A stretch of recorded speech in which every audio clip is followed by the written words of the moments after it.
Yo, good evening. Hold on a second. What's up, USA, International, Canada, Long Island, aka Strong Island, plus the five spots of Brooklyn, Bronx, Manhattan, Staten Island, and Queens. This is your man G Money Stacks, aka the Gregonator, YouTuber, creator, host with the most, misunderstood lonely nomad, the man who holds the back doors of the Q5 and N24 buses, and of course, Queens, New York native of Laurelton, Queens, New York.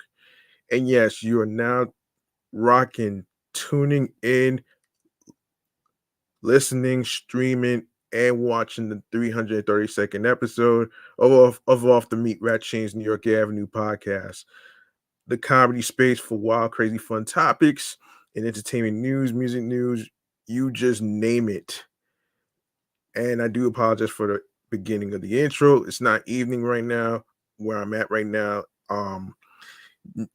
Usually I do record in the evenings, but because I had a Mets baseball game to watch, I had to push everything up to today. So this is like an emergency recording that I'm doing right here on this episode. The next other episodes I have to do an emergency recording because there's a possibility that I may end up doing something tomorrow, so I'm not going to get into it right here. But anyway, man, I hope y'all had a great weekend. How y'all feeling mentally, physically, and spiritually? Of course, mental health um month is next month. Um I did put out a question the in regards to the mental health topics that you folks out there at home want me to talk about. I did put a question in the community tab on my YouTube channel page, which is G Money Stacks 555. That's where you can go ahead and grab that subscribe button for me. We're live and direct from StreamYard and YouTube, and alongside with the Instagram live feed. Of course, be sure to take a look at the question in the community tab that I just dropped off. Leave a like and a comment. Of course, enable notification alerts so you can be uh, aware on each podcast episode recording is going to start, along with the day, the date, and the time. And of course, be sure to listen, stream, watch these episodes in case you miss any of them whatsoever. I got your back. So, um, why don't I cut to the chase, man? I want to cut to the chase right now, man, with some yeah, I want to cut to the chase with a little thing that I like to call the New York Mass Transit Files, man. This is a segment where I actually talk about things that's going on behind the scenes with our mass transit in terms of subway, buses, including incidents, including all that crazy stuff that's been going on for the past couple of days. So here we go.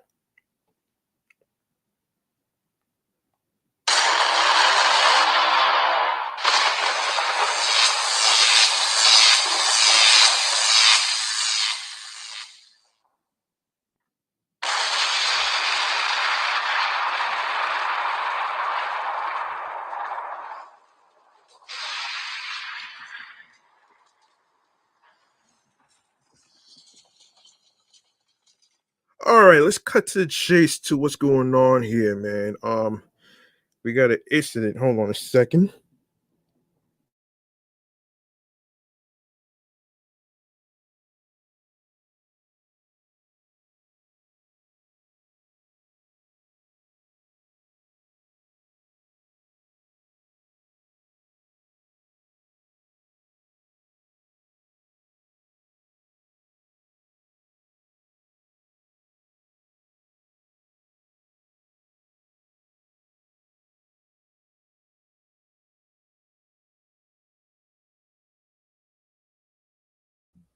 Yes, we have an incident that happened with the subway conductor, according to the Fortune website. Here's what's happening here. Morning commutes on a New York City subway line were severely delayed Thursday.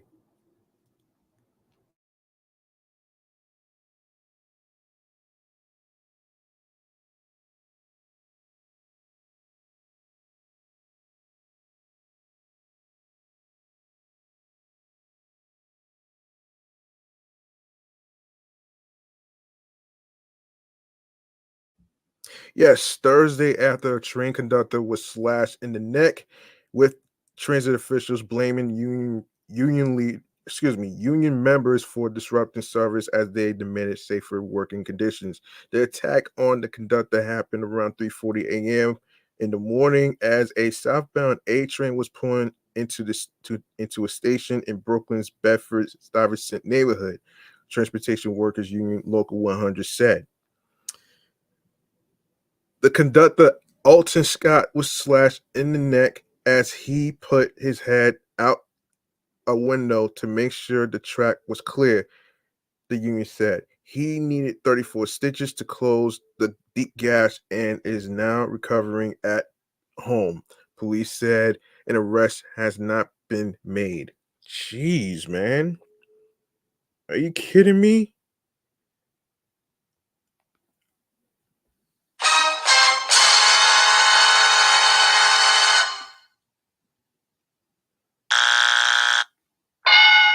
Excuse me. Wrong one.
Commuters on the train line awoke to major delays during the morning rush, with the Metropolitan Transportation Authority saying at the time it was running as much service as we can with the train crews we have available.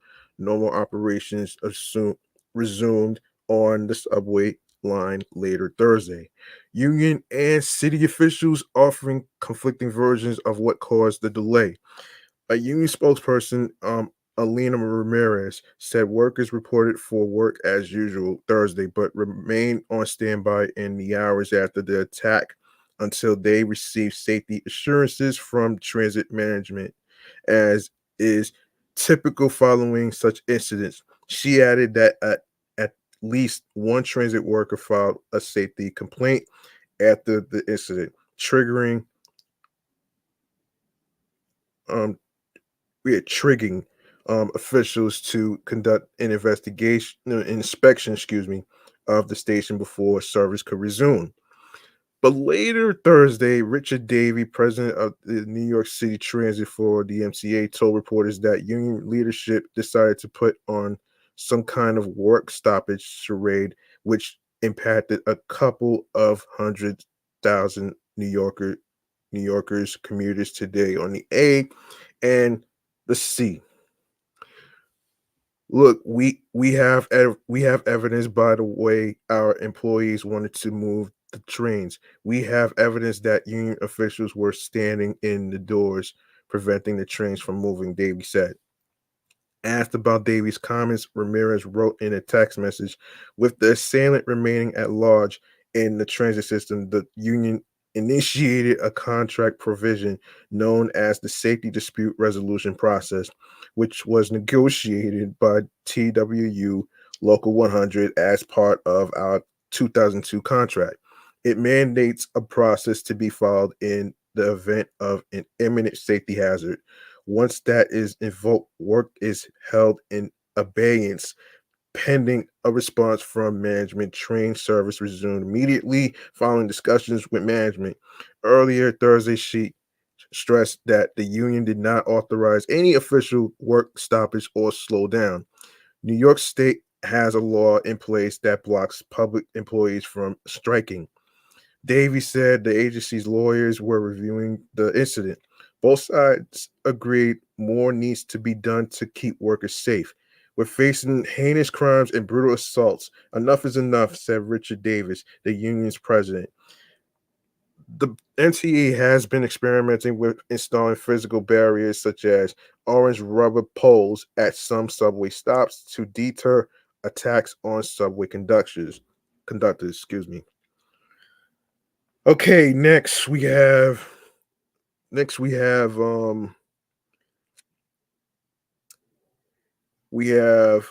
a subway attack in Queens. So police in Queens are looking for the pipe wielding perpetrator who bashed a man's head at a subway station early on Saturday morning.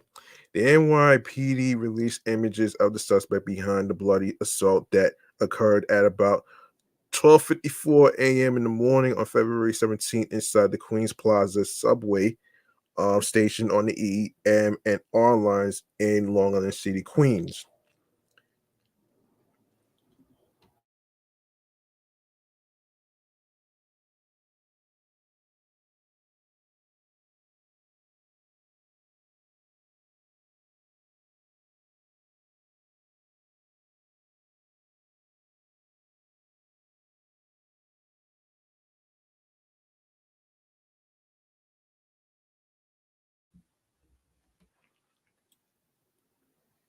It was the second violent assault to occur at the Queens Plaza station in 3 days. On Thursday, an unidentified suspect slashed a Spanish tourist in the neck inside the station's mezzanine.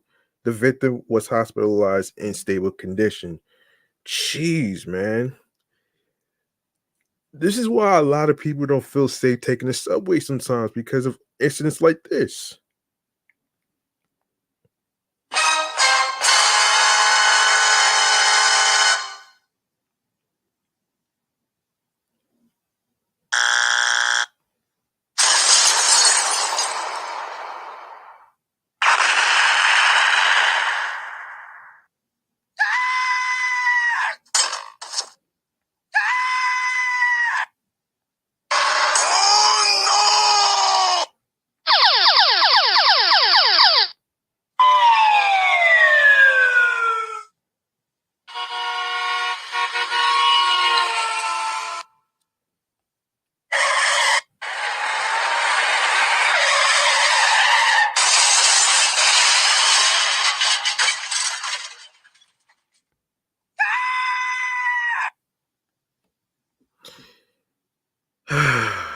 Man.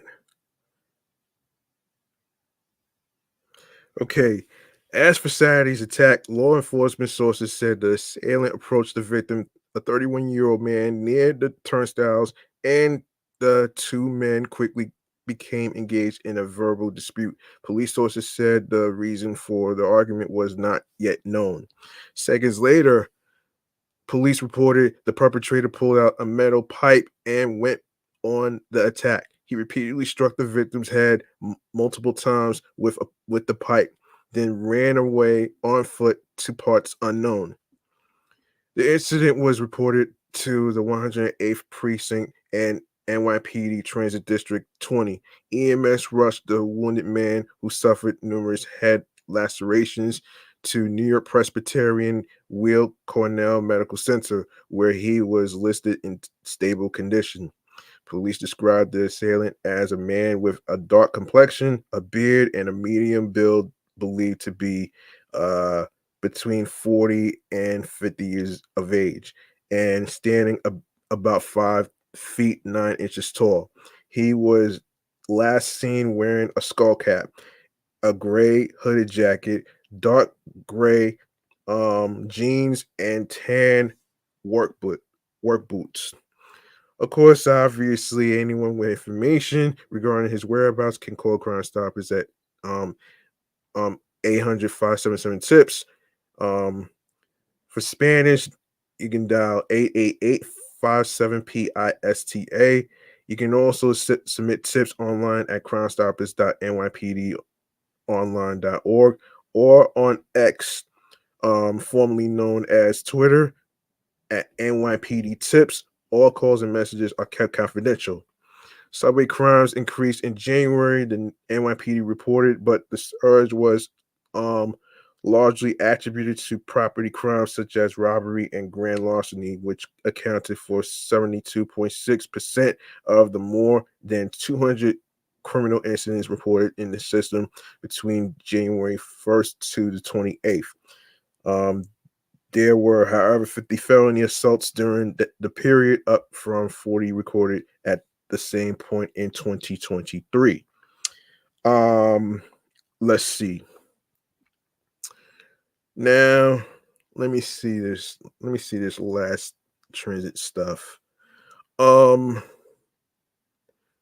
Now I don't know about you, man, but let me see.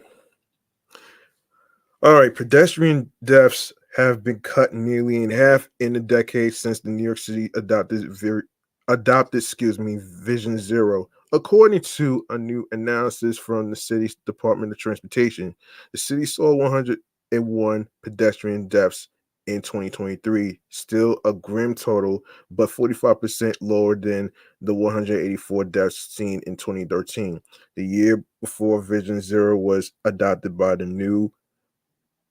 then new mayoral administration, formerly Bill de Blasio. Total traffic deaths, which also include motorists and cyclists, have declined 12% over the same period. Broadly speaking, cities that adopt Vision Zero strive to entirely eliminate traffic deaths on their streets through um, policy making levers and public space redesigns to preclude the possibility of fatal encounters. Since embracing Vision Zero a decade ago, the city has gotten its speed limit lowered to 25 miles per hour, deployed hundreds of cameras to catch speeders and red light runners, and redesigned numerous streets to be more pedestrian and cycling oriented. Yeah, right. City officials believe the interventions of the past decade have directly saved hundreds of people's lives. Through Vision Zero, we saved lives and made our streets safer for everyone, said DOT Commissioner Edonis Rodriguez in a statement. The findings also implicitly push back on a report this month from advocacy group Transportation which Alternatives, which asserted that while the streets are safer than a decade ago, the gains had only been felt in wider, richer neighborhoods. Conversely, the DOT's analysis concludes neighborhoods with high non-white populations saw a 23% overall drop in pedestrian deaths and a 16 overall drop in traffic deaths. What's more, a disproportionate share of street improvement projects under the Adams administration have been in neighborhoods with high non-white populations. 42% of street redesigns have been in the most non-white areas, while only 19% have been in the whitest areas. End quote. We're dedicated to ensuring all New Yorkers reap the benefits of these initiatives, said Rodriguez. That's why, under the the Adams administration, we have expanded Vision Zero's commitment to equity. We prioritize underserved communities when locating projects and have completed more projects in these communities than anywhere else.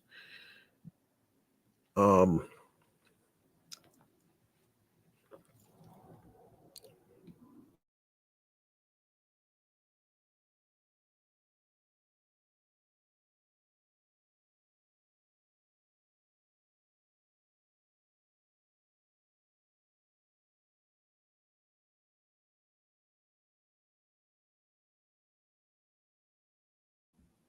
the past decade has not been a rousing success on all fronts. However, the city last year saw the highest number of cyclist fatalities in the 21st century, with 30 bikers losing their lives.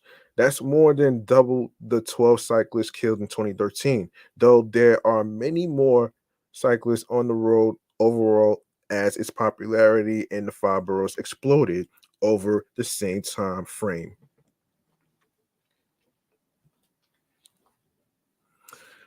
Motorist deaths were also up last year compared to 2013, with 111 losing lives, um, 111 losing their lives rather last year compared to 103 10 years prior. Furthermore, 20 riders of motorized vehicles like illegal mopeds and stand-up electric scooters were killed last year.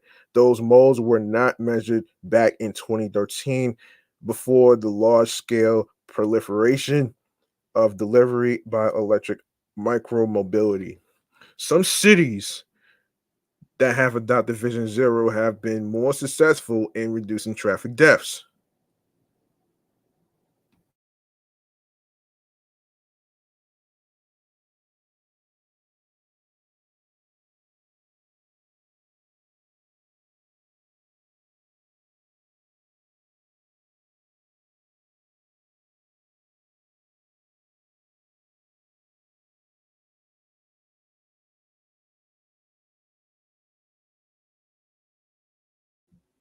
Across the Hudson River, Hoboken, New Jersey has not recorded a single traffic death since 2017.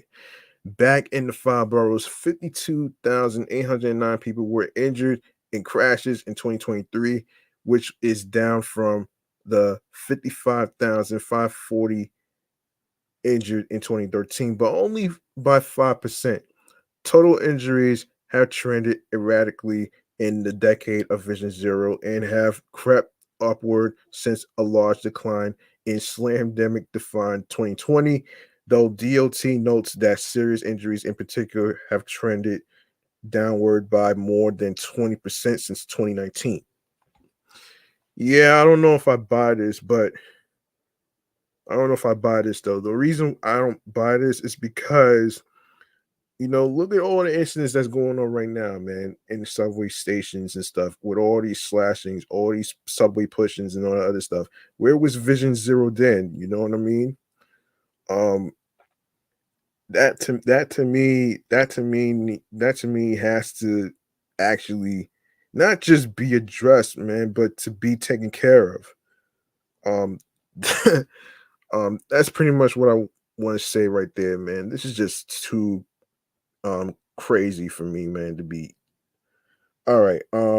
Let's see. Let's see what we got on the agenda to talk about. Let me see. All right. Let me see.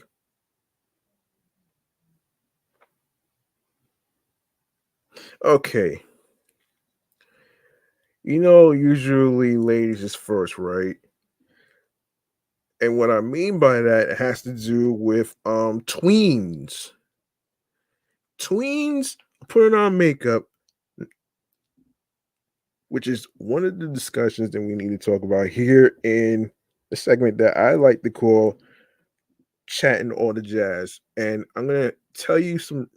I'm gonna actually try to explain what's going on behind there, and tell you why. Um, s- tell you why sometimes you know when it comes to self-esteem and having confidence in yourself and all that other stuff is important and stuff. So let's get into it right here, man. Chatting on the jazz.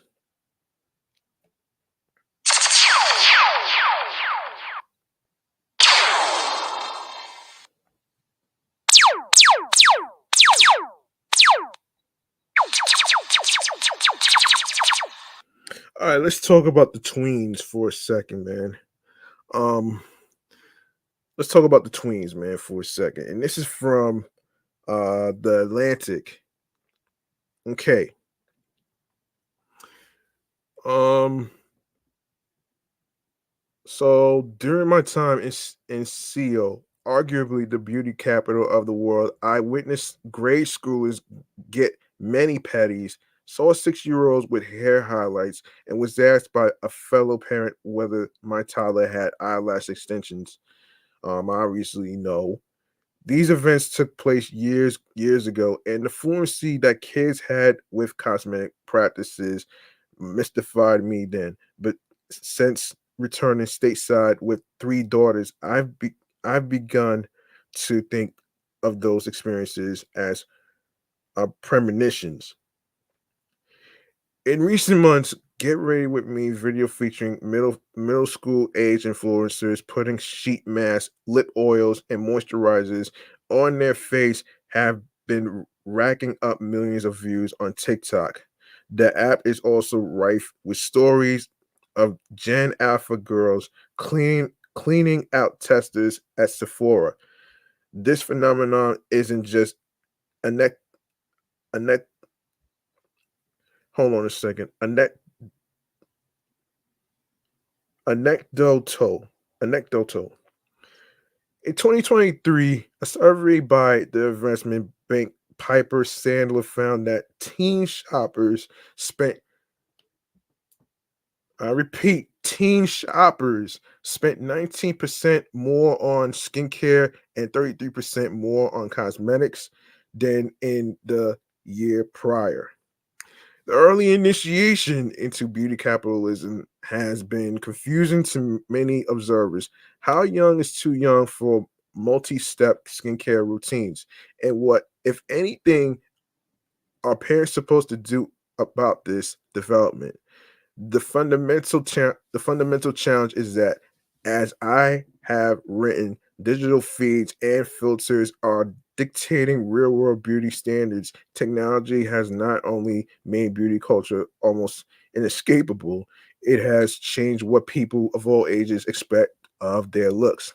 Several factors have fueled personal cares creep into younger demographics. Brands such as Bubble and Bioma are intentionally vying for the preteen market. Skincare devoted millennials are modeling practices that their kids may mimic at home, pampering surge during slandemic lockdowns. Then there's all the then there's all that the time that Generation Alpha spends on screens. Hold on a second. Hold on. Where the yeah. Hold on a second. Where was I?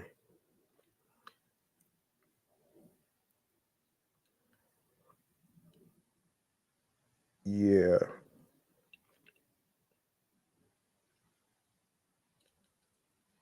No, hold on. Let me rephrase that. I'm sorry.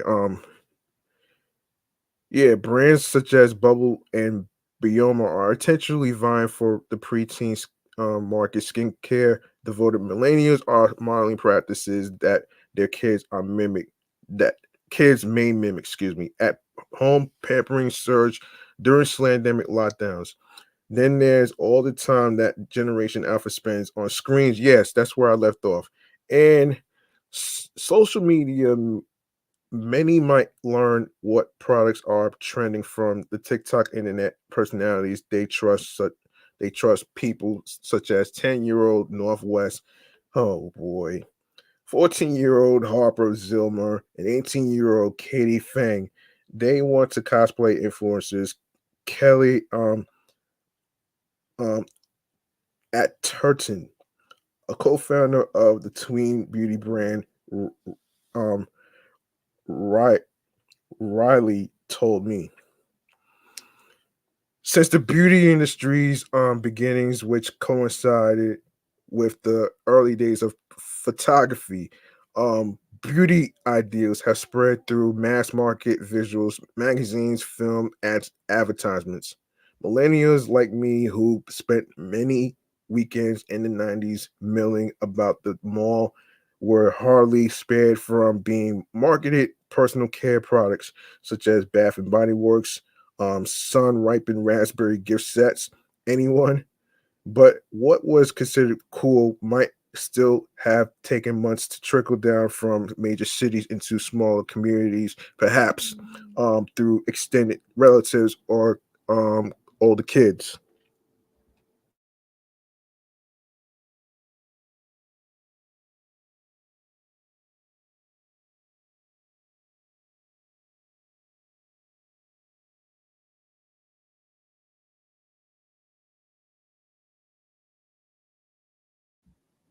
Our influences were a lot more local. Like when I was growing up, I idolized my friend's older teenage sister. A Turton said, now they watch the same influencers using the same products. Today, the stuff sought by sixth graders has an internet fueled homo home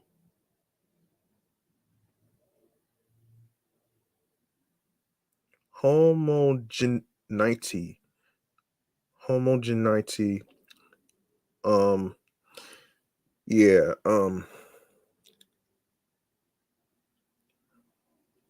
homogeneity anyway, and it spreads much more quickly. Sorry for the mispronunciation. No matter where your tween calls home, if they follow the most popular online personalities, they are exposed to items like drunk elephants. Oh man, hold up. Yeah, that's funny. Drunk elephants.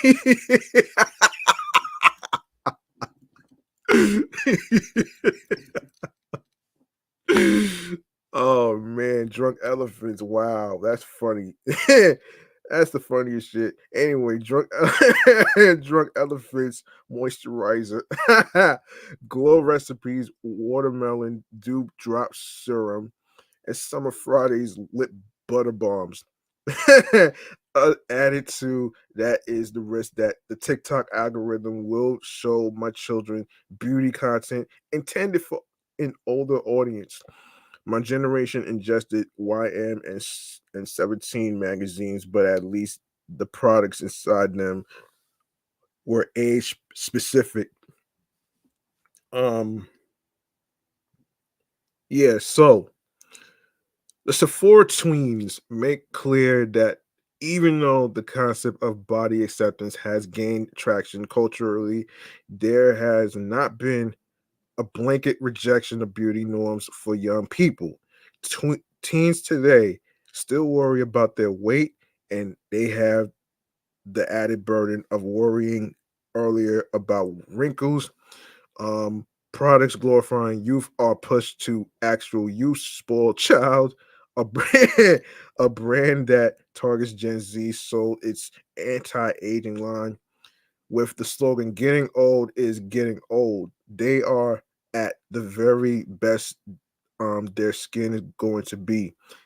Adurton said. So why use products that are meant for your mom? Um, yeah. In case it isn't obvious, the average preteen's skin does not need any of the products peddled to them on the internet.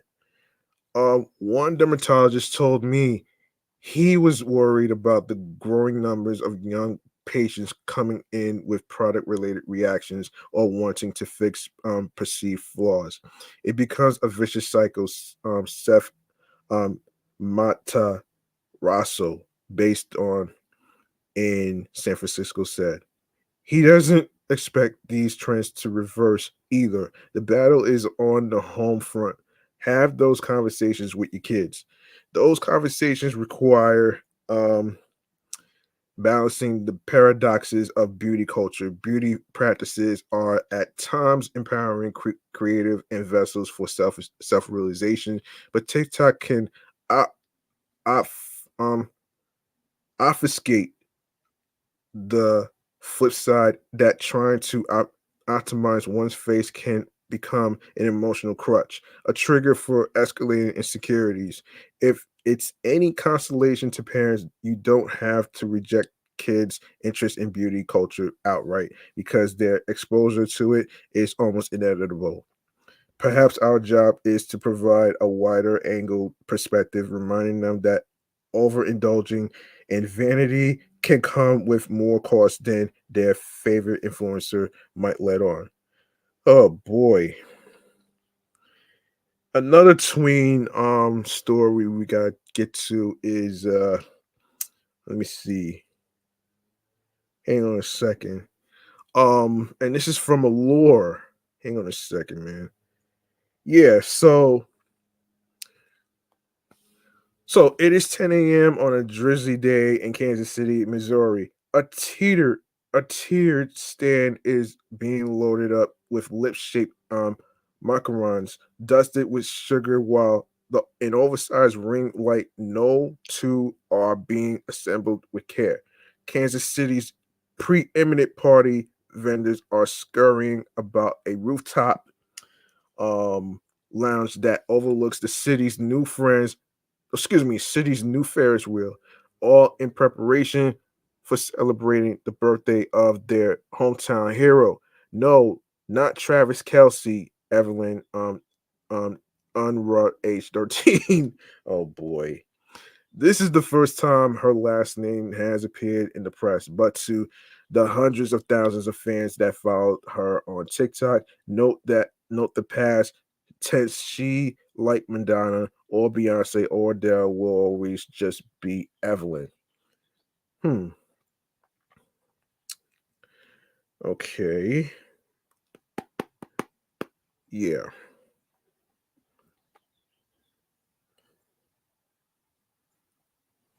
Man.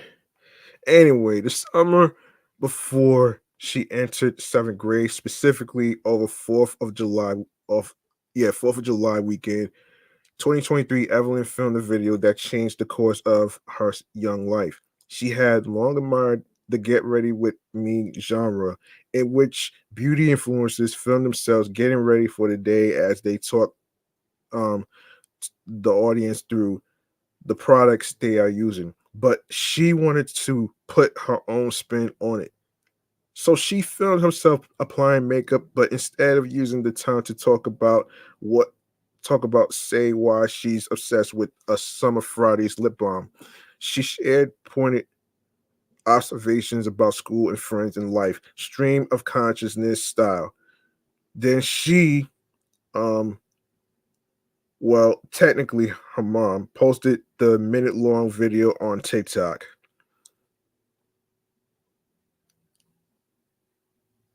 Um, that's crazy. Wow. Um, let me see. So the clip didn't take off. I didn't really get a lot of views, says Evelyn. But I guess that was owed to me being very camera shy and awkward. Inspired by her influencer idols like Katie Fang, she kept at it. A couple of months after Evelyn posted her first video, a conversation with a friend about things that made them mad, inspired her to organize her thoughts more succinctly. So began the rise of her now famous sarcasm laden get ready with me style franchises, things that I didn't understand.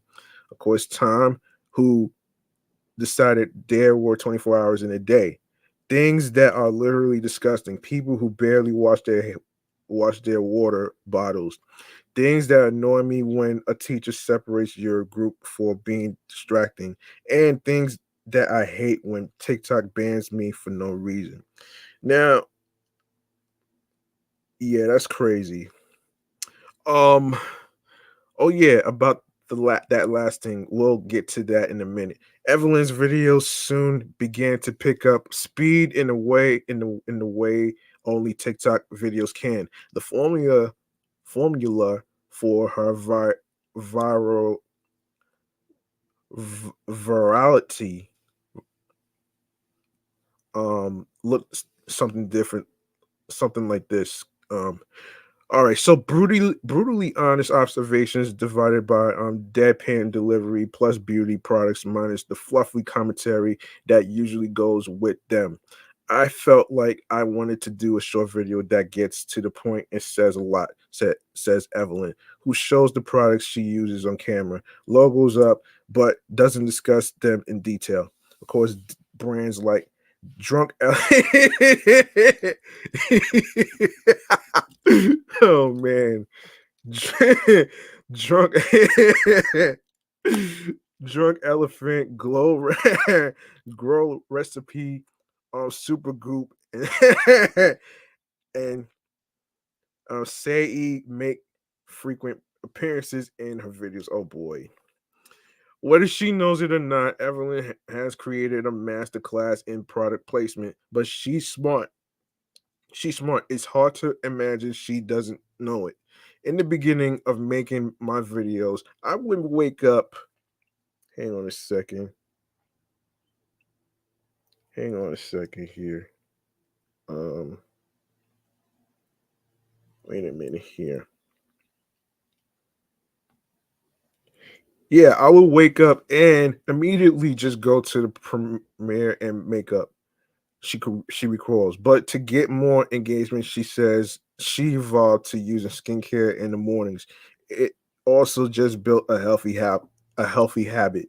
Even now, when I'm not filming videos for TikTok in the morning, I still do my morning skincare, says Evelyn, who started wearing mascara at age 10. Now, on any given day, she uses Premier foundation, concealer, under eye brightener, contour, highlighter, finishing powder, mascara, and blush. um, yeah. Let me see. Oh boy. You know what? Let me say something, man. Let me say something about this though, man. So I remember watching TV, and there was a story in regards to regards to tweens actually, they're using filters. They're using filters as far as like to make it seem like they're wearing makeup and all other stuff. But it's like, I don't know, 10 to 13 years old, like 6 to 13 years old. Like, I don't know, man. I feel like, listen, I feel like for those, I feel like for those, they should probably wait between 18 and 21 to put on makeup, because it's like it almost seems like, you know it almost seems like, they're not confident in themselves. It's important to be confident in yourself, even though you have idolized people who wear makeup. It's women who wear makeup and all that other stuff, right? It's okay to have idols. It's okay to have favorite celebrities, including women, that you look up to and stuff like that. But at the same time, man, like, just for me, I don't know, man. But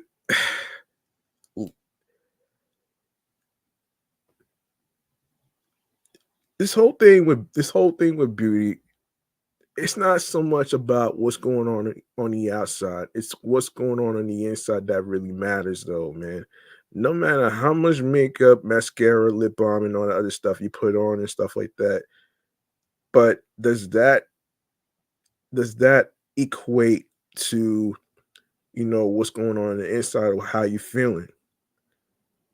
Like, I hear stories about how, you know, people feel insecure about their weight. People feel insecure about how they get bullied based on how they look, whether it's whatever it may be, man, whether they feel different from other people. Cause everybody's not gonna be the same, man. You know, I just say, you know, be confident in who you are. And don't worry about other people into that's pressuring you into wearing makeup and all that other stuff. And don't worry about those idiots who try to actually tease you based on your weight or whatever. You know what I'm saying? Because everybody's not going to be the same size and the same height and all that other stuff. So everybody's different, and that's okay.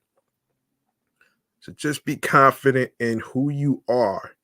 You don't need makeup to please your friends or anything else like that though. If they don't like you for who you are, fuck them. Get new friends. You know what I'm saying? That's just how I feel, man. And that's just how I feel about this. I want to get off this tweens topic. So let me just give myself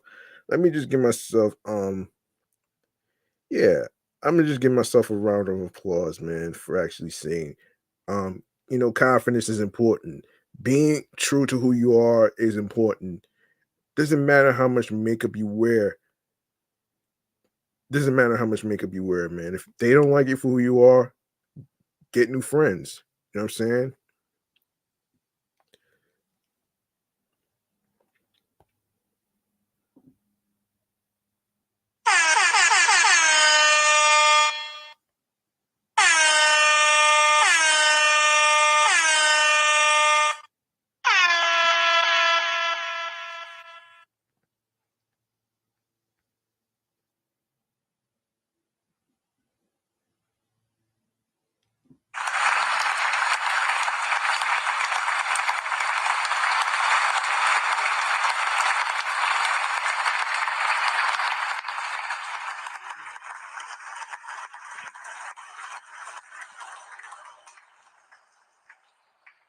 All right, moving on. Moving on right here, man, from the tweens. Let's see what we have here, man. Um, Speaking of ladies, let's continue the lady route with Megan Thee Stallion. Let's go here. And this is from the Houston Chronicle. All right. So, okay.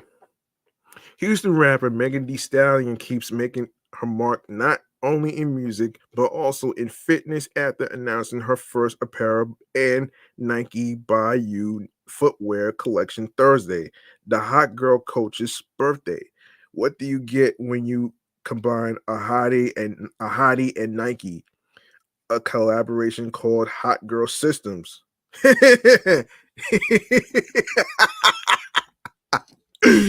Oh man. Oh man, that's funny. That's funny. Um,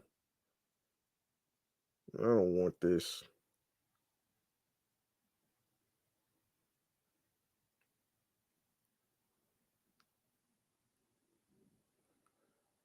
What the hell? Where was I? Oh,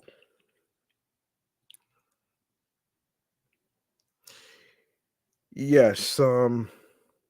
Let me see. Yes. So the Hot Girl Systems collection brings together Megan's personal style and her approach to mental and physical well-being, according to the Nike News release. Her goal to invite the next generation to move authentic, authentic, authentically and with style um and confidence. Jeez, what is this?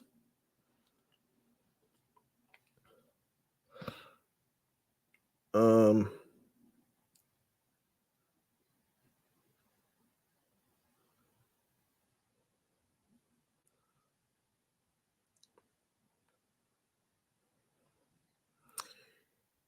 yeah, let me see. Yeah. At Nike, we exist to champion athletes and sport with the goal of helping people feel good in their bodies through style, movement, and self-expression. One of our greatest strengths in our ability to, um, oh brother, in our ability. Hold on a second.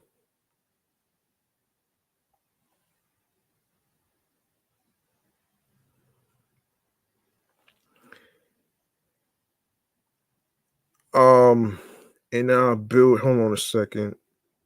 In our ability to bring sport and culture together by partnering with women and investing in her every step of the way, the news release said. Um,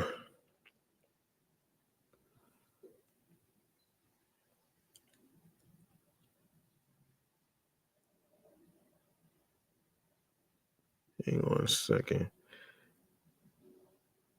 Um, Nike and Megan Thee Stallion Hot Girl Systems collection features the rapper's signature Hottie Flames reflective material and Y2K inspired graphics. There will also damn it.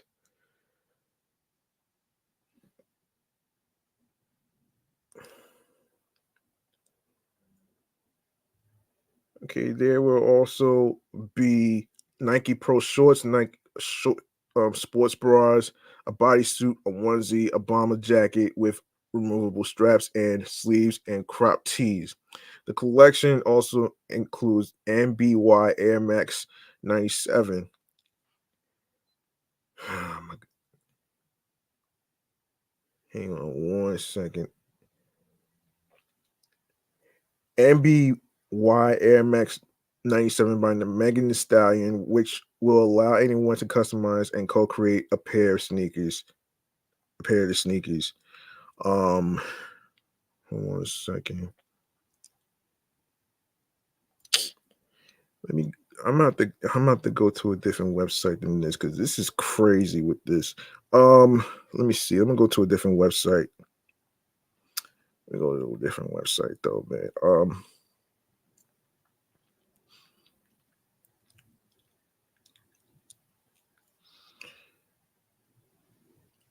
Um, all right, I'm about to go to a different website. I'm sorry. The other website's not cooperating. So, all right, so Nike and Megan Thee Stallion are announcing her first ever apparel and Nike by You footwear collaboration, Hot Girl Systems, designed to be both bold and versatile. The collection features dynamic pieces made for all bodies and all movement. The Hot Girl Systems collection brings together Megan Thee Stallion's personal style and her approach. Her approach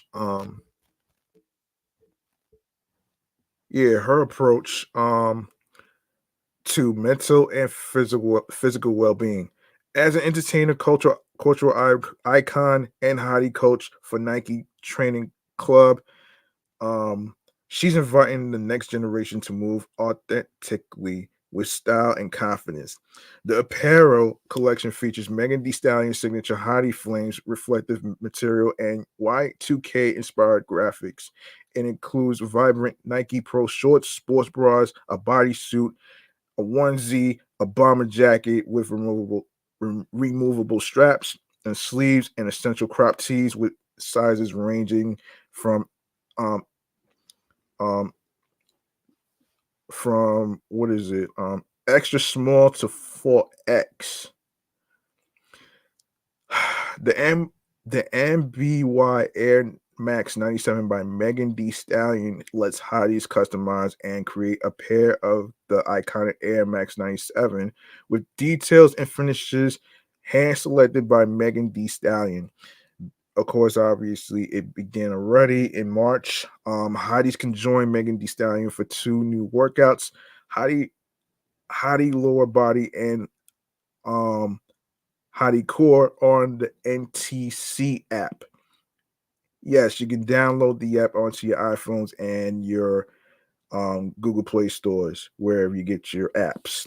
In addition to existing Megan Thee Stallion and CC workouts, Workouts will focus on lower body strength, targeting the glutes and lower body and the core. At Nike, we exist to champion athletes and sport with the goal of helping people feel good in their bodies through style, movement, and self-expression. One of our greatest strengths is our ability to bring sport and culture together by partnering with women and investing in her every step of the way. We partner with cultural icons who share our belief in expanding movement for the next generation and inspiring others to feel the joy of movement while being authentically themselves. In 2021, Megan Thee Stallion partnered with Nike to celebrate the power of movement and to inspire hotties to train like her. Now, Nike and Megan Thee Stallion are united again on a mission to empower the next generation to define fitness and wellness on their own terms. Our shared vision is to help create a more inclusive, accessible wellness and fitness community for all. Nike and Megan Thee Stallion kicks off with her first ever apparel and NBY footwear collaboration, Hot Girl Systems. Designed to be both bold and versatile, the collection features dynamic pieces made for all bodies and all movement. The second phase, um, which already rolled out in March, um, includes two new NTC digital workouts and in real life experiences, plus a campaign to empower hotties to achieve a hottie state of mind. What exactly is a hottie state of mind, you ask? Megan Thee Stallion will tell you it's an energy and attitude and a new way to move. It's how you show up for yourself and others. It's loving and being kind to yourself and prioritizing your physical and mental health. And it's always walking with um your head held high because hotties know being your best starts from within. Yes, that goes to what I was saying before with the whole thing with being yourself as far as like what's going on the inside, not just on what's on the outside. Let me see. The Nike and Megan Thee Stallion Hot Girl Systems apparel collection already, well, it released on her birthday, which was February 15th, on her website, megandStallion.com, with the collection available at Nike, Nike.com, and select retailers already begun already in select retailers. The apparel collection is only available in the United States. Options for the MBY Air Max 97 by Megan Thee Stallion were released globally on Nike.com and already began since February 20th. The new Hottie lower body and Hottie core workouts can be found on the NTC app, which already began on March 4th. Of course, you can check out Nike experiences in your city to sign up for IRL Hottie boot camps and more. So there you go, right there. There you go, right there, man. And this is from the Nike website that I'm using right here. All right, so let's get into speaking of Megan Thee Stallion, she was featured on Glorilla's track. Um, let's get into it right here. Um, First, let's make some noise for Megan Thee Stallion, man, for for doing this, especially not just with Nike, but actually trying to uplift women. You know what I'm saying? So let's make some noise and a round of applause.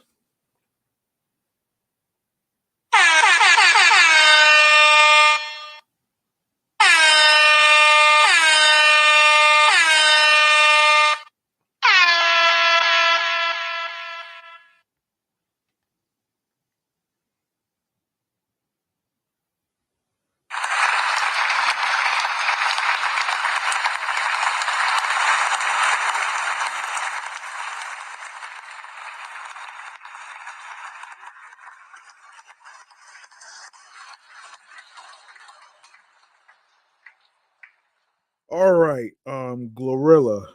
Um, Memphis on Glorilla is fully in her mixtape bag on everything, everything out today. Of course, on the Megan Thee Stallion featuring Wannabe, notably Glorilla taps into the memorable soundscape of Soulja Boy's 2010 hit Pretty Boy Swag. Friday Glow and Meg rolled out the fiery collabs. Benny Boom directed video as seen up top.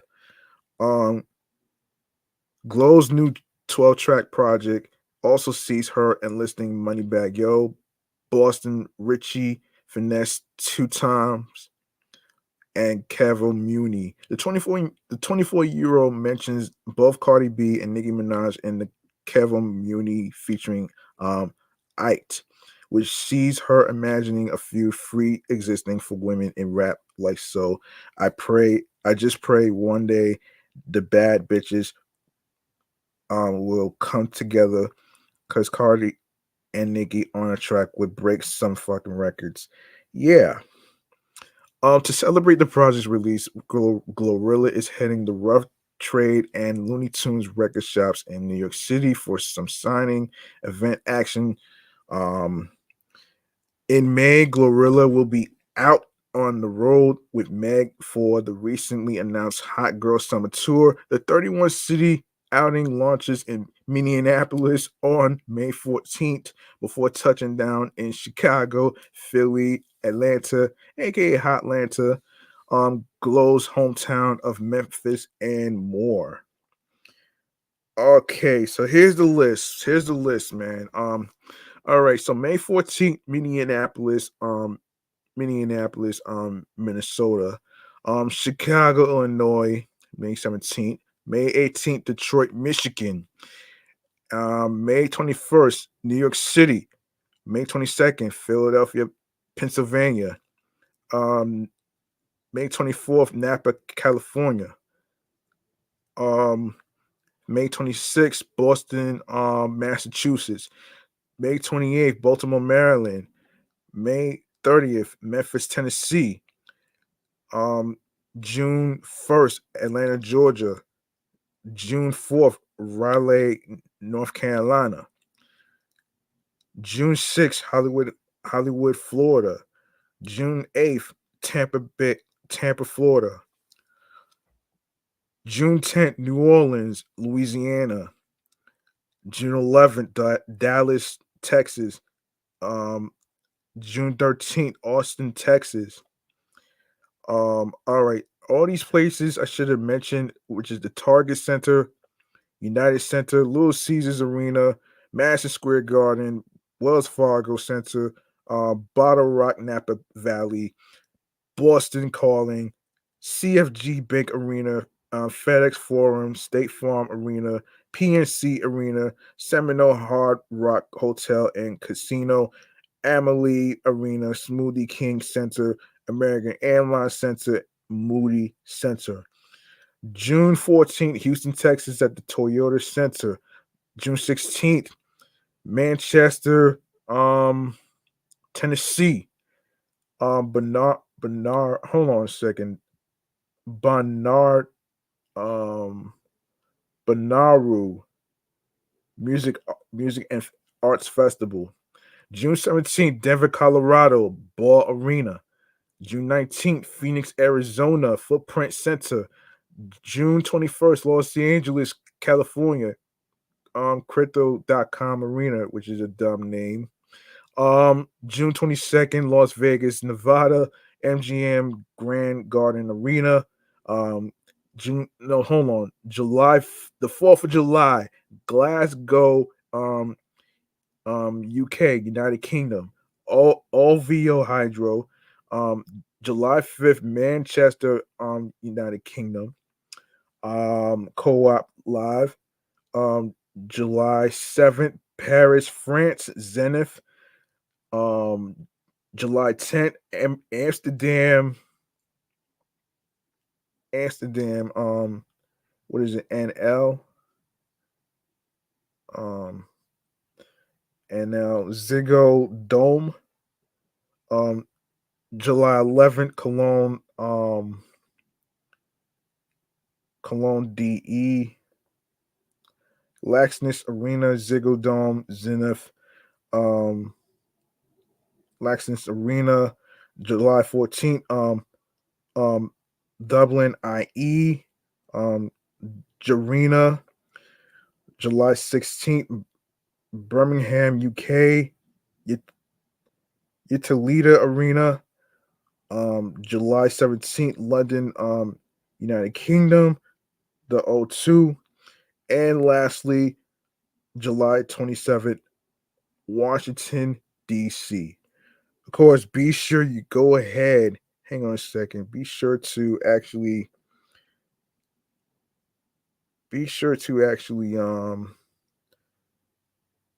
yeah, you can actually there. I don't know if there's any tickets, but you want to find out if you want to find out the tickets, you can go to our page and the link to find out. Anyway, let's go to Chris Brown for a sec, man. All right. All right. According to the people from Hip Hop DX, hold on a second. Hold on a second here. Hold on a second here. Hold on a second. Chris Brown has reacted to a statement that denied that a sponsor blocked him from participating in the 2024 NBA All-Star Celebrity Game.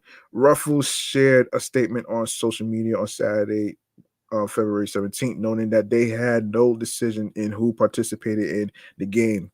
The statement, which had also been sent directly to Hip Hop DX, read Ruffles sponsored last night's NBA All-Star Celebrity Game. However, Ruffles did not have any involvement in nor visibility to any player decisions or celebrity invite discussions. Breezy responded on Instagram stories tagging the Ruffles account and including 5 blue cap emojis. He wrote, I guess y'all trying to save face now. Stand on business. Don't try to make it look like I'm tripping. You and the NBA representatives know exactly what y'all doing. He added, I have no reason to lie. Y'all know I don't chase clout. The only reason they responded is because of all the Team Breezy fans flooding they shit. Stop fucking playing with me. See how fake this shit is? Cowards, y'all know damn well I ain't lying because I never be on that type of shit the type of time. These bitches trying to save face. Oh man, this is crazy, man. They really ruffling some feathers here. They really ruffling some feathers right here, man. That's crazy. They really are.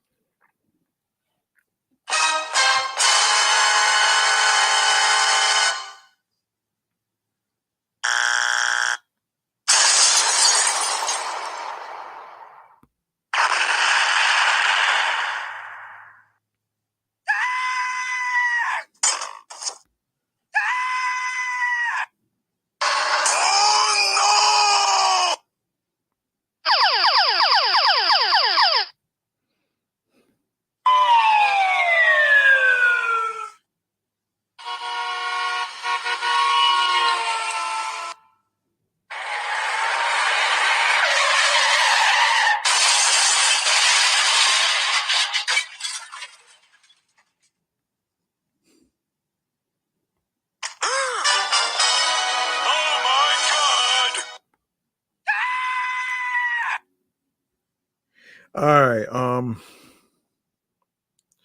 Okay. So, let's continue. Let's continue here. Brown also reposted the Ruffles official comment with a viral TikTok clip of a toddler saying, um, "A bullshit." The Running singer concluded his response with a story that noted Ruffles was dodging his fans. Caption: Turn them comments off. I see eyes emoji, slide face emoji, crying face emoji. Um Activist Tamika Mallory commented on the situation on Instagram, defending the corporation and also asking whether Chris Brown deserves a second chance. On this issue, brands have every right to choose who they do or don't want to work with in situations surrounding domestic violence, sexual assault, etc., etc., she wrote. I have questions for our community, especially our women. Does there come a point when a younger person who did something wrong gets to move forward, or do we hold them to their actions forever? The drama began when Brown took to Instagram and claimed that the NBA disinvited him from the NBA Celebrity All Star Game after receiving pushback from the event sponsors. The controversial singer took to stories to detail his exclusion from the event. He wrote, I was asked by the NBA to play in the All Star game this year, only for them to call later and say they couldn't do it because of their sponsors like Ruffles. At this point, I'm sick of people bothering me and I'm tired of living in the fucking past. I posted the email so y'all could see. The NBA still was trying to get me to come and sit courtside. No fuck not fucking happening. Yeah. Look, man. Look. Look. I want to let me say something. I want to say something about this too, man. Um, look, yeah, what Chris Brown did was wrong years ago, okay, to Rihanna.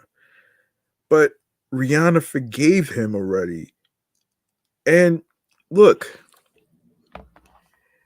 and I'll just say this right here though, man. There's no such thing as a perfect human being who doesn't make mistakes. There's no such thing. I mean, how long are you gonna condemn this guy for all these years? Like, come on, man. And y'all act like y'all never made a single mistake. Y'all act like y'all act like you have perfect lives and shit that you never did anything crazy and stuff. Yo, the hypocrisy is what I hate, man. Like, who made them fucking judge and jury? I get the fact that he did something wrong to Rihanna. And like I said, Rihanna forgave him. Like, come on, man. She moved on from that shit long time ago. Like, like let's be for real, man. And even the people from Ruffles, man.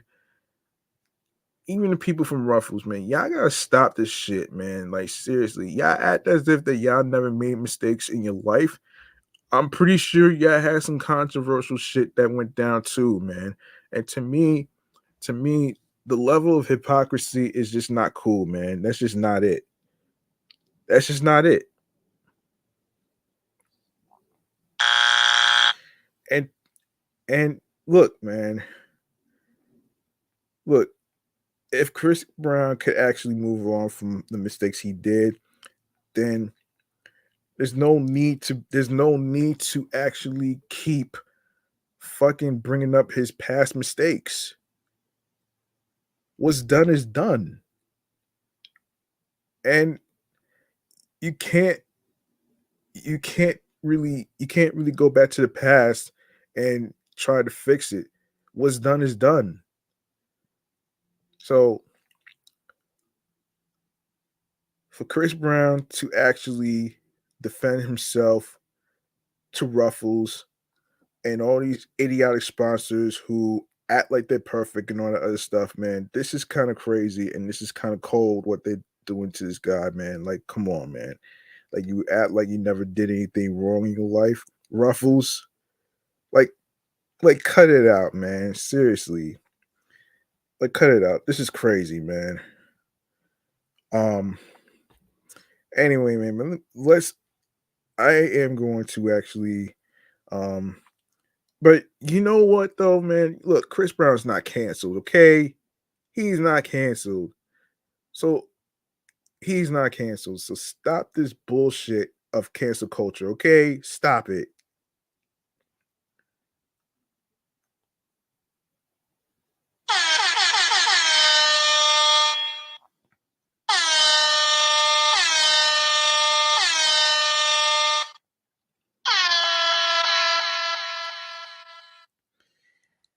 That's right, man. Shut those haters up, man.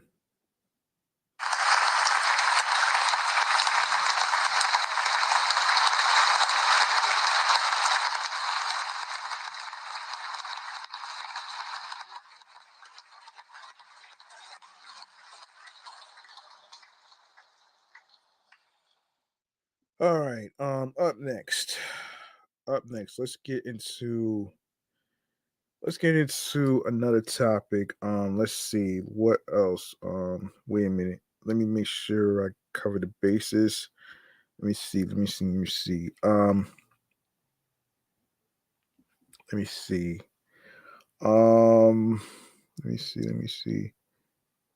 Yeah, we could get into some hip hop projects and hip hop songs. Let's get to that. Let's get to that. Um, okay, 13 best hip hop songs this week, man. Let's get into it. Um, what we have here is, let me see. Here's what we have. So starting with J. Cole, Trade the Truth in Ibiza. No, yeah. um, MASC by Doja Cat featuring Tezo Touchdown. What kind of name is that? Oh shit.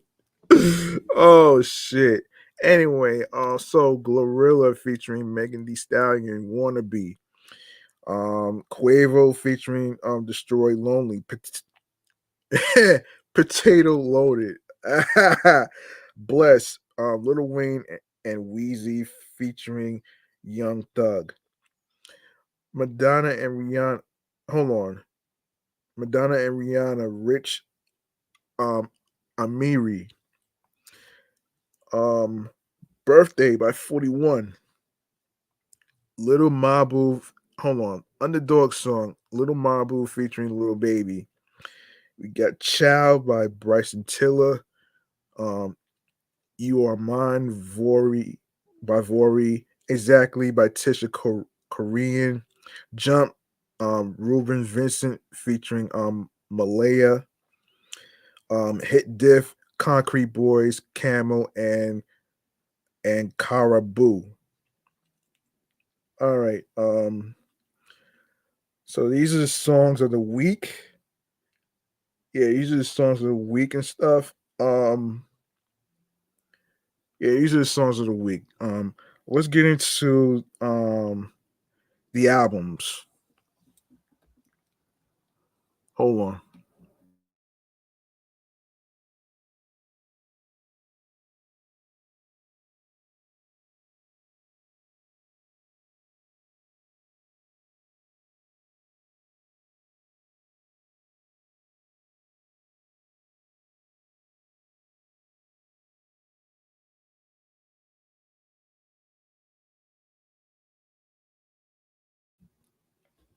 All right, let's get into the albums that came out in the month of April. All right, so let's get into hold on a second. Yes, so April 3rd, Ben Him, Doughboy.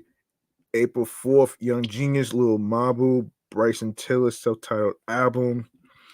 Um I'm fine. Thanks for asking. Marv 1.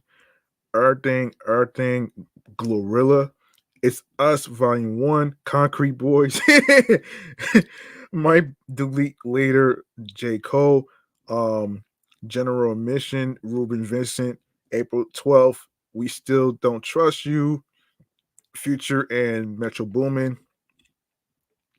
Um, Heads I Win, Tails You Lose by Gang Green. Oh man. Oh shit. Chapter 16, Clavish, Young New Wave, YNW Melly, Sleep Paralysis, Baby Mother, G Slim's Revenge, G Perico, Roller Coaster, Cadence Weapon, the loading EP by Mez, Children of the Slums by Mozzie, and tomorrow, Party Next Door 4, um, by Party Next Door. Love and Service, Brother Ali, Boundaries, Sneed, Harnett. All right, so these are the albums that's coming out so these are the albums that's coming out that already came out uh in April. Um, I do want to go over what's going on with May actually. So, all right, May 3rd, Vultures 2, Kanye West, and Ty Dolla Sign. I don't think anybody cares about this guy, man. To be honest with you, um, you made me a Star by Four Bats, Platinum OG 2, Spice 1, SFK by Conway the Machine, and Please Don't Cry by Rhapsody. All right, so May 3rd, May 10th, and May 17th. So there you go, right there. All right. All right, let me see what else we could check out. Let's see. Let me see. Okay, we could talk about the food destinations in Queens on the New York Times 100 best list, which is gonna be our next segment, which is munchies and drinks. Yes, munchies and drinks, man. Here we go, right here, right now. We're gonna get to it right here. I'm gonna tell you what those places are. So um so stick around. All right. As this thing loads, let me make sure this thing loads up. Um all right, so here we go. We're gonna get into yeah, let's get into it.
All right, here's the deal, man. We're gonna get into the 14 food destinations right here.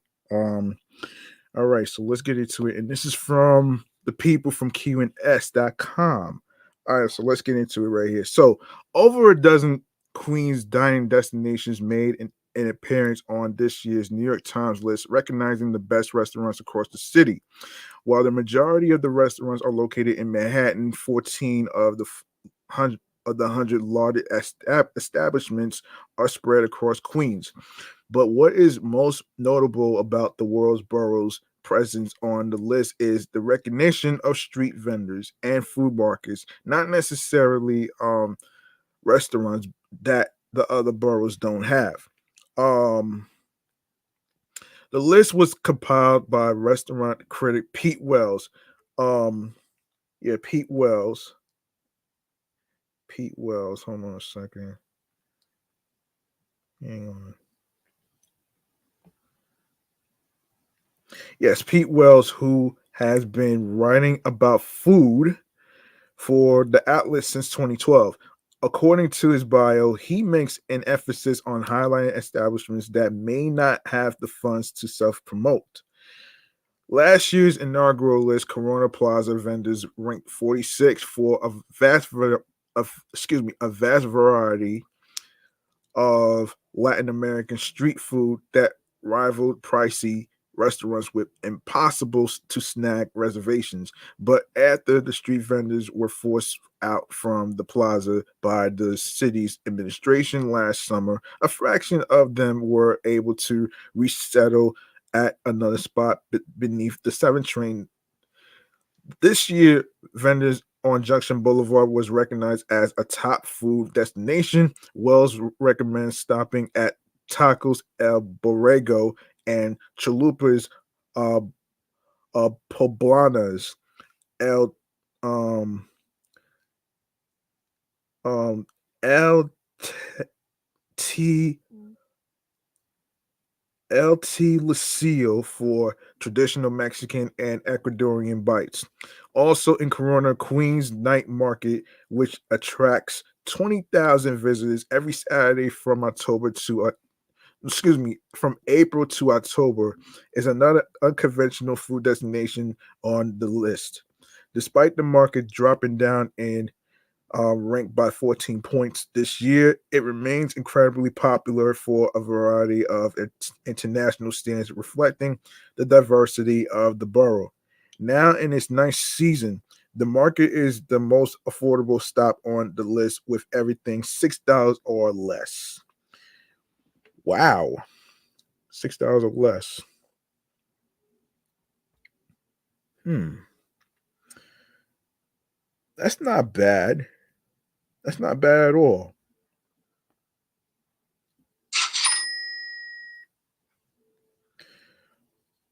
Um, that's not bad. That's not bad at all. All right. Flushing had the most establishments to make the list in the borough. Wells says that um Chong Queen Lao Zo on Prince Street is an ideal destination for those who can handle their space.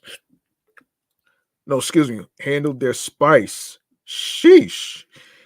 But beware, the wait time for Sichuan style hot spots can be over 2 hours. Damn. On the other side of Flushing is Temple Canteen, a South Indian eatery located in the basement of a Hindu temple on Holly Avenue.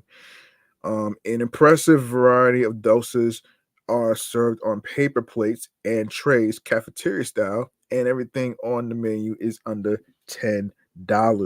Wow, $10. Um, yeah, this year the spot jumped 16 spot on the list and is ranked 80th across the city. A couple of spots behind it on the list is Mapo Korean BBQ on 41st Avenue. Wells refers to it as the Peter Luger of Queens. Oh shit. And recommends ordering the galbi, short rib grilled over charcoal and sliced up at the table with wielding scissors. Oh man. The longtime Flushing institution also serves seafood and pork ready to be made at your table. While Flushing may be a foodie paradise, the New York Times didn't overlook South Ozone Park. Two restaurants on Lefferts Boulevard, one new to the area and another that's been around for decades, made the list this year. Don Pepe, an old school Italian joint, is known for its large serving of Italian classics that could feed a village. The spot wafts with garlic and is lined with old New York memorabilia.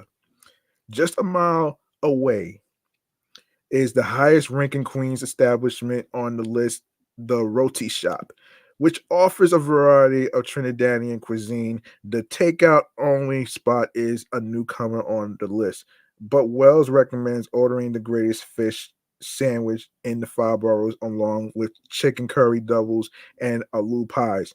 But due to its popularity, the bacon shark sandwich is only available on weekends.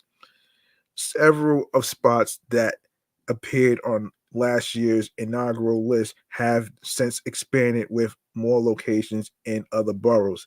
The Thai restaurant Zab Zab, which opened its first location on Woodside Avenue in Elmhurst, Queens, New York, recently opened a new location in Williamsburg under the name Zab Zab Tale, and also gained presence in several food halls in Manhattan. Um, Barilla Lindia, a Mexican truck serving tacos for $3.50 each. Hang on a second. Yes, $3.50 each in Jackson Heights, New York. Um, that's in Queens, folks, for those of you who may not know. Also expanded in recent years with trucks into the Bronx, Brooklyn, and Manhattan.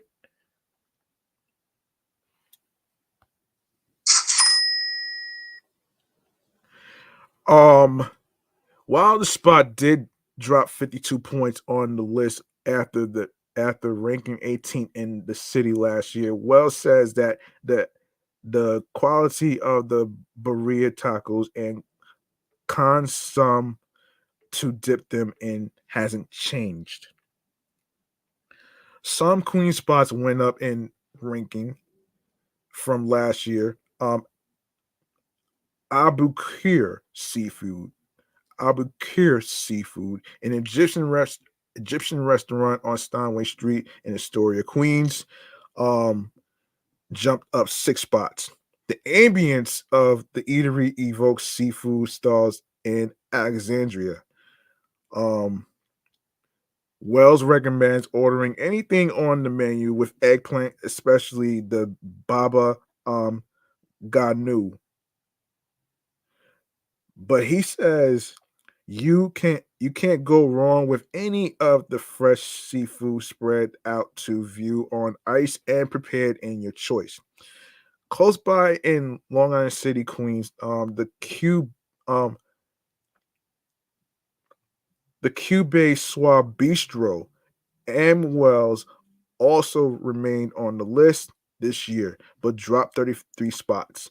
The restaurant is known for its avant garde presentation and culinary experiences. The menu pays homage to traditional French Canadian dishes, but with a modern twist, like the duck tartare and liver mouse bant me. Ugh. I don't know about. I don't know about.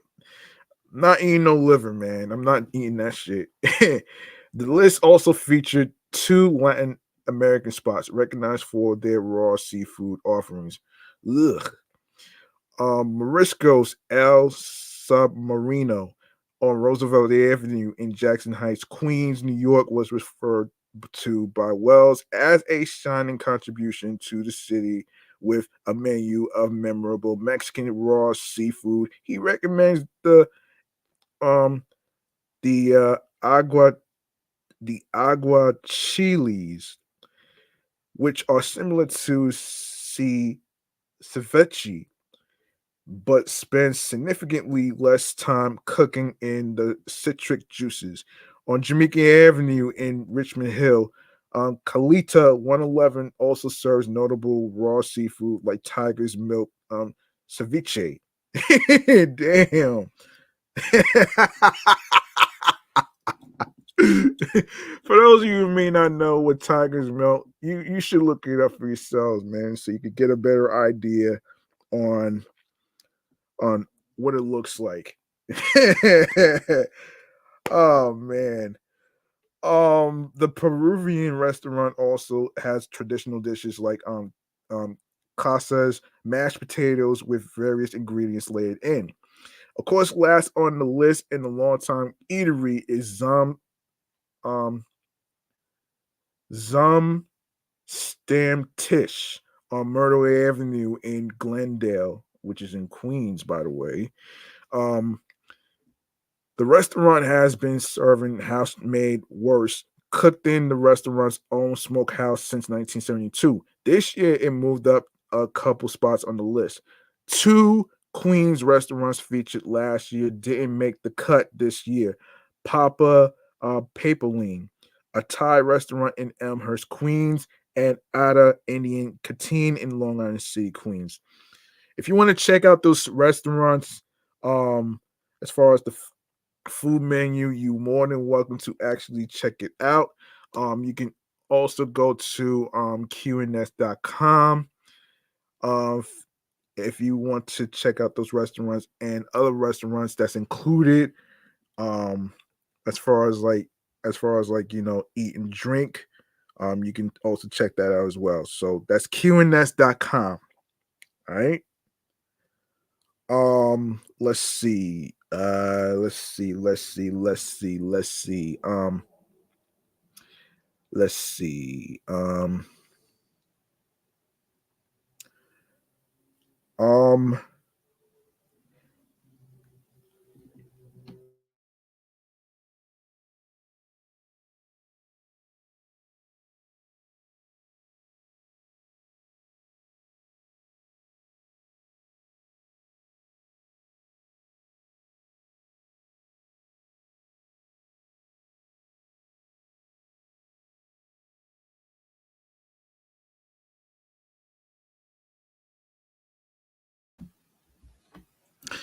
Um, let me see if I covered the bases. I think I covered everything. Yeah, I covered everything. Um, all right, we're gonna wrap this up, man. All right.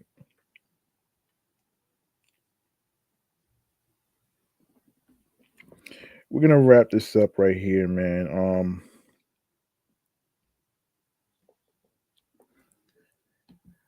right, so we're gonna wrap it up right here. Um, in our last segment right here, which is stream choices on the go, man. Let's do this. All right, be sure to make sure you follow Off the Meat Rat Chainz New York Avenue podcast on Threads alongside with Instagram, and of course be sure to also follow my other podcast shows that I do, which is my sports platform, which is Excellent Fun Vibrant Talks podcast, my review show Meticulous Vibe Juice podcast, and myself G Money Stacks 555 in Queens, New York. Go to my link tree.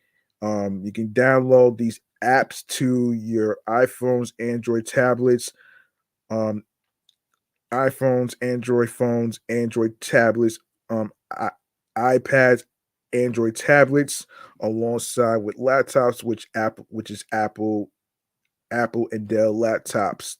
Doesn't matter what model it is. You know what I mean? So if you go there, you're gonna see a whole list of audio streaming platforms, which includes where you can watch video podcasts as well, which is starting with Odyssey, Audible, Audio Burst, Amazon Music, Breaker, Bullhorn FM, Castbox FM, Deezer, Listen Notes, Moon FM Podcast, Overhaul FM Podcast, Player FM Podcast, Pocket Cast, Podbay, Podfriend, Podhound, Podopolo, Podorama, Podcast Index, Podcast Addict, Podchaser, Podverse, Podcast Guru, Podvine, Snip, Spotify for podcasters, um, Stitcher, TuneIn Radio. I'm not sure if Google Podcast is still around, but you can check that. You can check.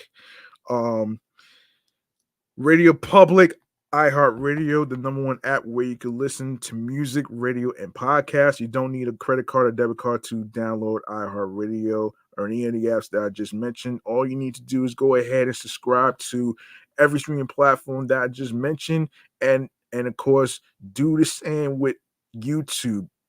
Make sure you grab the subscribe button alongside with notification um alerts for more video content, which includes the video live stream podcast episodes.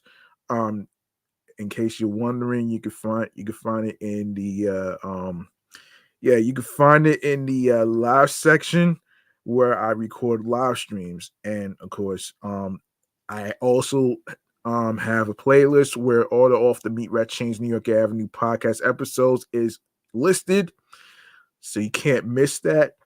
And alongside with leaving a like and a comment along with the episodes, along with the topics and all that other stuff. Tell me what you think about today's episode, as far as like including the tweens that we just talked about, as far as like, you know, you know, you know, you know, you know, you know, women in their teens, of course.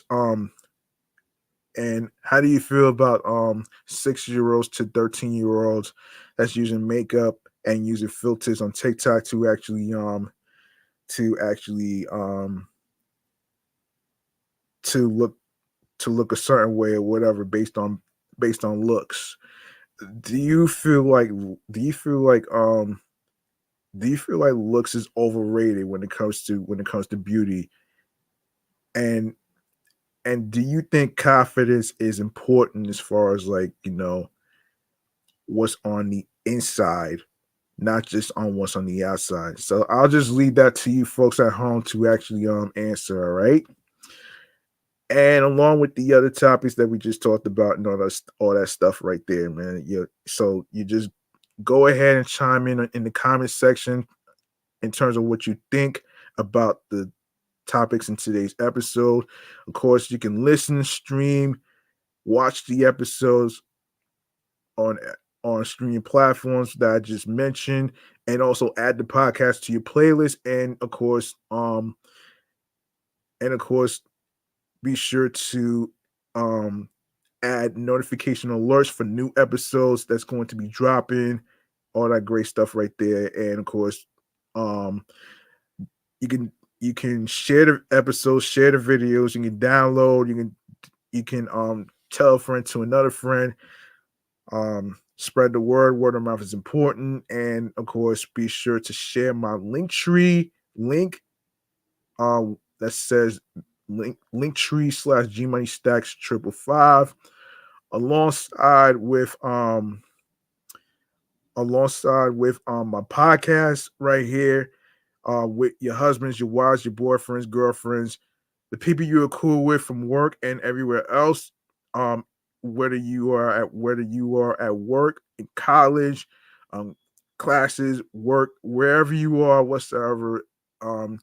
You can also listen to the episodes of this podcast right here if you're having bad days, and all that other stuff. Um, that way you'll be able to get something to cheer you up in your spirits. So, you know, that's pretty much it.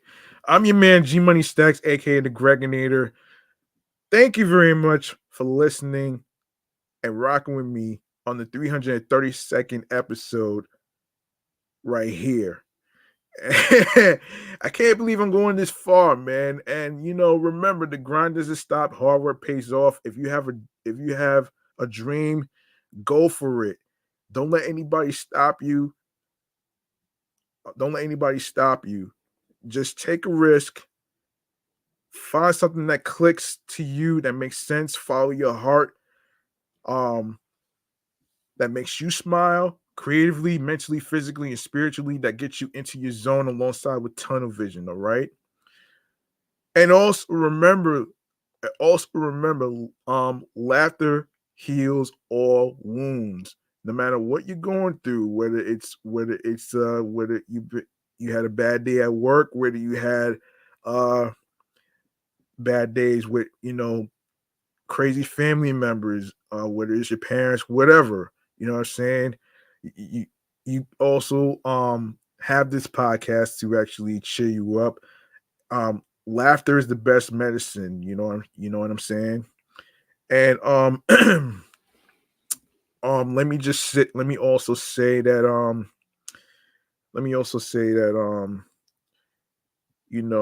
this has been this has been an incredible podcasting journey for me. And also before I get up out of here, man, I haven't had a chance to actually recommend a podcast for you folks to listen to. I will be bringing back um podcast juice of the week as soon as possible, depending on the episodes that I do. So, one thing I could recommend is there is a fellow there is a beginner who just started her podcast not too long ago. It's called A Journey Worth Traveling. All right. Let me make sure I get this. Let me make sure I get this right, though, man. Hold on. Let me make sure I get this right. Um, let me make sure I get this right, though. Let me um pull it up on Spotify real quick. Um, all right. Let me see. Let me see. Let me see. Let me see. So, um, hold on. Come on. What is going on here? All right. Let me see. Let me see. Let me see. Let me make sure I got this right. Hold on a second.